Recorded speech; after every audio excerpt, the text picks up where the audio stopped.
Hello, ladies and gentlemen, and welcome to Command List. Raging Demon here, and I'm just giving a bit of an update. Happy Friday as well to everyone. So, there's a lot of news. There's a Street Fighter 6 season pass. There was the Xbox showcase the other day. So yeah, there's just a few things I want to talk about. So, one of the things I'm finding really interesting at the moment is this news about the Xbox Ally. So it's a ROG Ally, but it's an Xbox version. So Xbox has kind of been humbled by the Steam Deck. Well, not Xbox, Microsoft, should I say. So Windows has kind of been humbled by the Steam Deck running games in the translation layer faster than a native Windows game, right? And this is because of all the bloat in Windows. So it seems like what they've done is started to address this to try and get some sort of, well, basically just to stake their claim on this market. Windows has dominated PC gaming forever. You know, like the Steam Deck's the only thing that I can think of in my memory of a competing platform. And it's not really competing. It's got a literal translation layer and it's still running Windows games. So there hasn't been a lot of options when it comes to PC gaming aside from running Windows. Yes, you've got the Steam store and the Steam environment for buying games and interacting with your games and launching your games. But there's nothing natively running. Well, there's a few games that will run on Linux and run on Mac and stuff like that, but it's been pretty barren. So it seems like Microsoft is sort of starting to go, you know, we should really dip our toes into this handheld gaming PC market and really get involved. And I think this will benefit all the handhelds, not just the ROG Ally, and to some extent the Steam Deck. And I think this is smart by Microsoft and Xbox to get into the handheld market this way, because they're not going to directly compete with the Switch. Although the Switch was supposed to be this affordable handheld, which the Switch 2 certainly isn't. It's almost the same price as Steam Deck, right?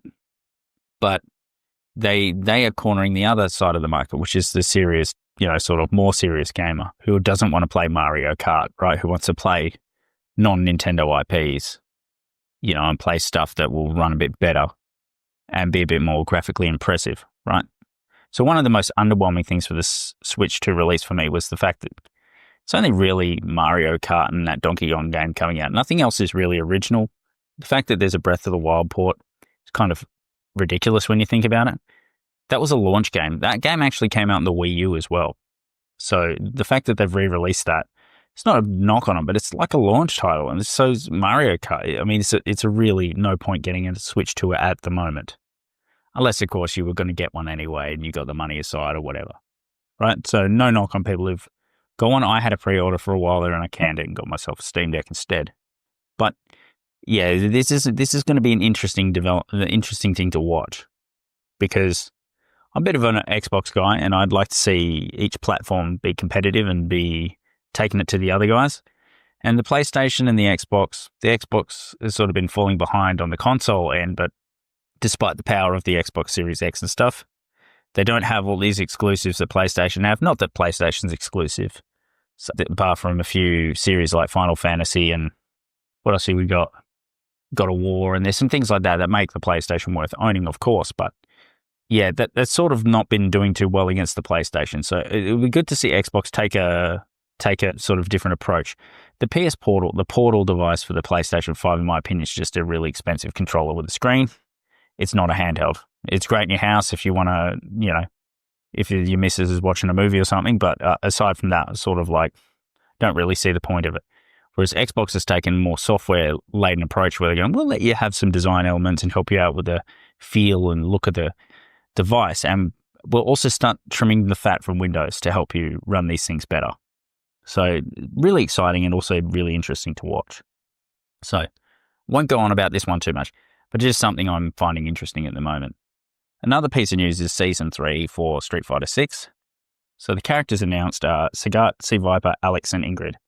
Sagat's a bit of a no-brainer. I'm surprised he wasn't base roster, but there you are. Sagat's a great inclusion. He's coming out very shortly. This is summer Northern Hemisphere, so it'll be our winter, which is imminent.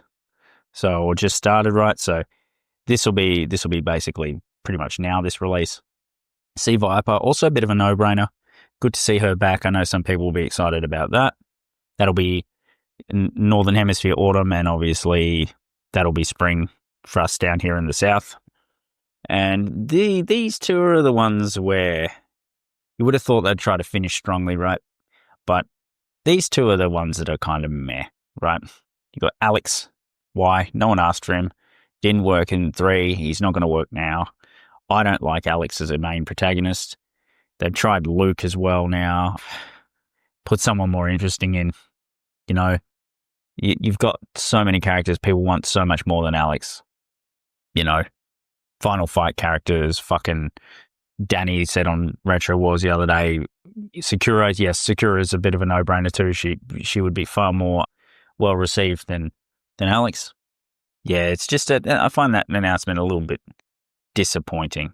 To be fair, even Dan would have been a good announcement, right? You imagine Dan coming back? That'd be fucking sick. And Ingrid's a bit of the unknown one. She was in Street Fighter Alpha 3 Max, and she was in Capcom Fighting Evolution. Not many people know who she is.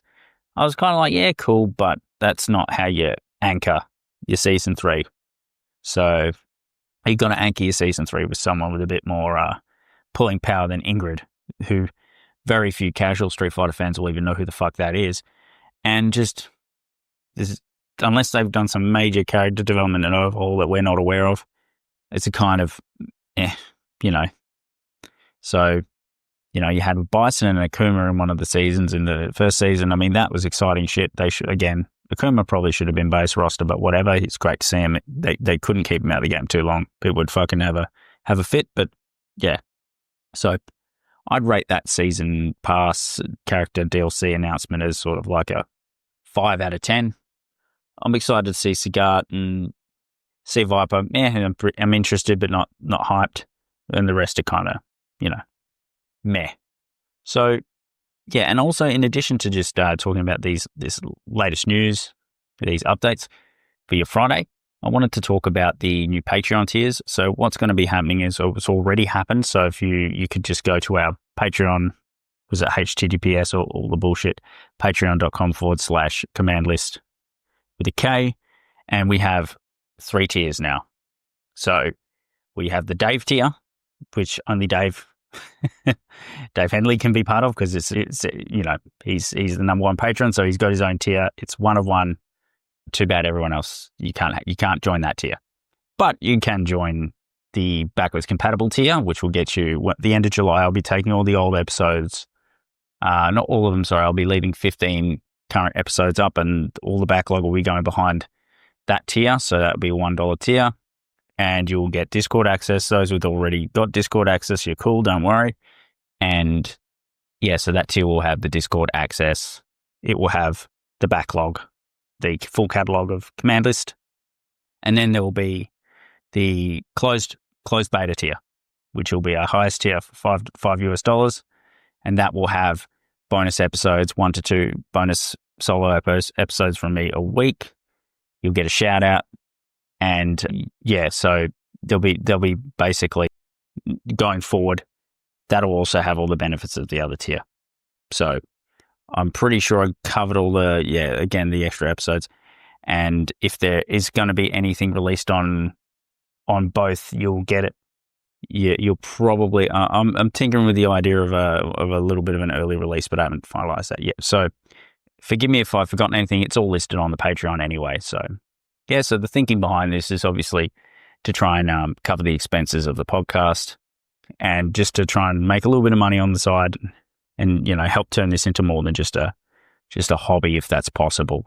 So yeah, so like I said, there's still the $1 tier, which will give you just the access, traditional access. And I'll be chucking a few of the spin-off solo episodes I do onto the main feed, delayed, of course, so that the Patreon to, you know, get it first, and just so people can get a bit of a look at what they're like. Hopefully you enjoy the content. You know, if you're not sort of thrilled about the changes, or you want to talk to me about it, that's absolutely cool. I'm welcome. You know, I welcome feedback. So yeah, so hopefully that all makes sense, and the main episodes will still just be going out every couple of weeks or so, just like normal. Okay, so yeah, so don't smash your controllers, everyone. Have a good Friday, and Raging Demon out.